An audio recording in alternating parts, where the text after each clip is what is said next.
Alhamdulillah. Assalamualaikum sahabat semua. Dipertemukan kita kembali masuki Ramadan ini.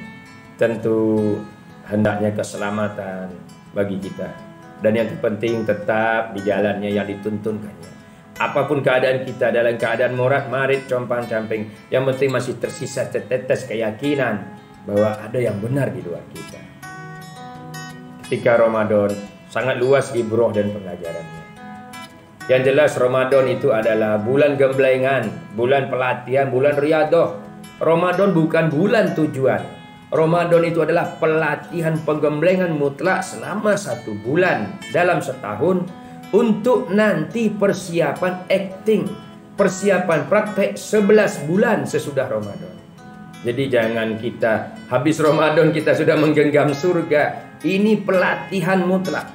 Lulus pelatihan ini, insya Allah 11 bulan ke sana selamat menantang menyelesaikan kehidupan yang ganas ini.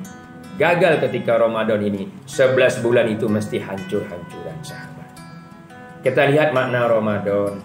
Ramadan berasal dari kata romadi yang bermakna panas, membakar. Maka pada bulan Ramadan panas, terbakar, tidak makan, tidak minum, terbakar rasa haus, rasa lapar. Kalau kita maknai lebih adalah terbakarnya hawa nafsu, terbakarnya emosi, terbakarnya cita-cita, kebakarnya keyakinan. Bukan sekadar makan dan minum.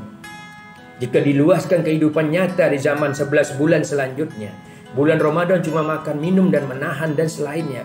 Ketika 11 bulan selanjutnya benar-benar dipraktekkan, joget, pinggul, paha, dada, itu membakar sahabat, membakar hawa nafsu, meledakkan keinginan berselingkuh, berzina hari ini.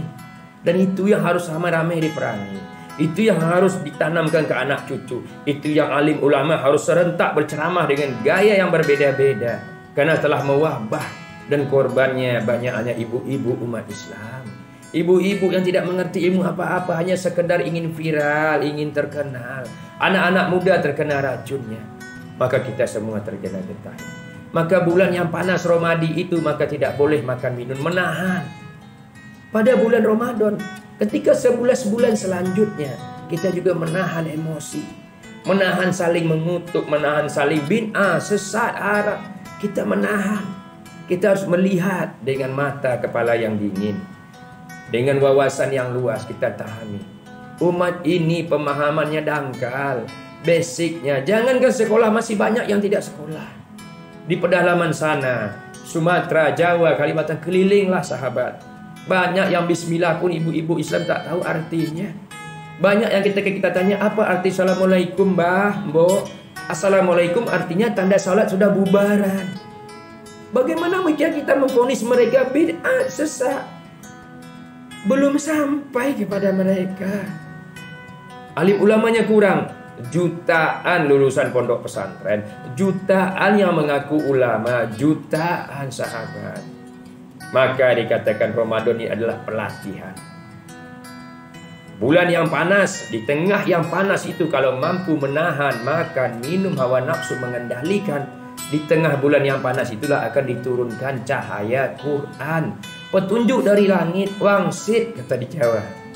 Hidayah. Inilah yang menyebabkan Rasulullah bertapa di Gua Hira, bersemadi, bertahanut, uzlah dan sebagainya. Karena sudah muak dengan kehidupan zaman yang morat-marit, tidak tahu lagi mana yang benar, mana yang salah, tak hitam mana yang putih, maka perlu mengheningkan diri, menyeningkan hati nurani, agar nurani ketika bersendirian bisa memilih. Maka turunlah wahyu dari langit. Iqra bismi rabbikal ladzi khalaq, khalaqal insana min 'alaq. Maka hakikat Ramadan ini sahabat, sebenarnya kita menjemput cahaya Quran.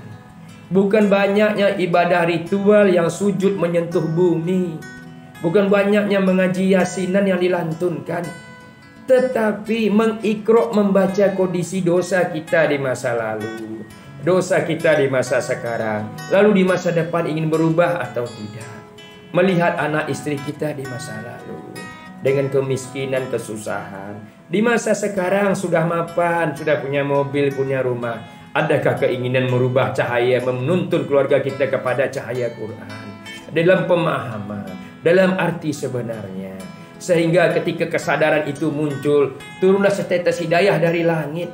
Inna sholati wa nusuki wa mayahya wa mamati lillahi rabbil alamin. Sampai aku mati akan aku didik anak-anakku, istriku, dengan keilmuan mereka bermanfaat untuk umat, untuk mendidik umat, ikut mensejahterakan umat, untuk mengangkat derajat Islam. Sampai hidayah, cita-cita, keinginan itu meresap dalam pikiran kita, dalam mind kita, sehingga dikatakan Islam minded. Dalam pikirannya Islam, ide-idenya Islam, cita-citanya. Nah, itu yang diharapkan, sehingga dikatakan Syahrul Ramadan alladzi unzila fihil Qur'an. Titik tertinggi bulan Ramadan, gemblengan satu bulan ini adalah karena disitulah akan diturunkan Quran. Quran yang mana? Apakah tarawih yang begitu banyak? Sampai mengaji khatam Quran, satu huruf kita baca berpuluh kali lipat pahala. Sampai kita bermayang tahajud, infak banyak, sedekah. Yang mana? Yaitu syahrul Ramadan alladzi unzila fihil Quran hudal linnas. Cahaya Quran yang kita pahami walaupun sedikit tapi masuk menjadi petunjuk. Setelah di bulan Ramadan ini kita menempuh ritual, mendekatkan, meyakini ada yang di luar, timbul sececah cahaya seperti Umar bin Khattab, Abu Bakar Siddiq, Utsman bin Affan, Ali, Bilal. Ya Allah, selama ini terlalu banyak hitam yang bercampur, terlalu banyak kejahatan yang dibuat, terlalu banyak tender project yang memang harus disikat juga, terlalu banyak selingkuh, hampir-hampir selingkuh, terlalu banyak yang intip-mengintip, terlalu banyak membiarkan sampai anak-anak sudah, kita sendiri tak tahu anak-anak pacarannya sudah sampai sini atau tidak. Ya Allah, di umur 46 ini, semoga kau hidayahkan, semoga mampu mewarnai anak-anakku, istriku, sebelum waktuku habis. Nah, ketika pemahaman itu ada, sahabat, bermakna hudal linnas. Quran telah mampu. Surat 2 Al-Baqarah 185. Lalu wabayinati minal huda. Setelah itu kita cari bukti penjelas, kita cek anak-anak kita, kita cek istri kita. Wahai istriku, maafkan abang, kadang-kadang dalam keadaan setelah berumah tangga mungkin kita main tangan, main tonjok. Istri kita latihan kungfu pada istri. Betapa beratnya dia melahirkan anak-anak kita, betapa beratnya dia memikul, mengatur rumah tangga ini. Kadang-kadang istri juga ikut bekerja, sahabat, malam melayani suami, siang melayani anak-anak, harus juga mencari kerja di kantor. Kalau kita lihat dah seperti Siti Hajar, berlari ke sana kemari mencari air setetes buat Ismail. Air itu gambaran duit, unsur kehidupan. Tapi pada yang sama juga harus melayani Ibrahim. Ya Allah Akbar. Maka apa salahnya ketika di Ramadan kita berminta maaf kepada istri kita, mengajak saling terbuka. Kadang-kadang juga istri, ketika kita bekerja dengan gaji lebih besar dari suami, kadang-kadang suami kita kecil, kita meninggi, suara kita mengatur, sehingga kadang-kadang suami kita yang menjadi budak kita. Itu pun, maka di Ramadan ini, sahabat, bayinati modal udah praktekkan dalam keluarga kita. Tengok wal furqan, ketika akan mengeluar menepasi Ramadan, lalu kita berubah, sahabat. Itulah Quran, itulah Lailatul Qadar. Bukannya malam yang hening dilihat di malam hari, matahari sujud, bintang sujud, pohon merunduk, air diam, ikan melompat. Apa kata Buya Hamka? Semua dilihat dengan mata hati.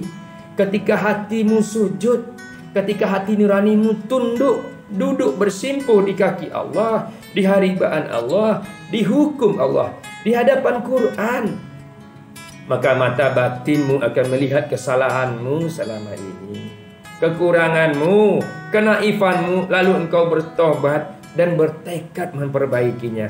Maka jadilah engkau Abu Bakar yang baru, Umar bin Khattab yang baru, Ali yang baru. Demikianlah, sahabat. Semoga Ramadan ini mencari menempuhkan jati diri, Aidil Fitri, kembali ke fitrah. Fitrah kita adalah bersatu dengan Quran. Manusia, bumi dan Al-Quran tidak boleh terpisah. Putus salah satu, rusaklah fitrah, batallah sunnah. Semoga kita semua selamat. Wassalam.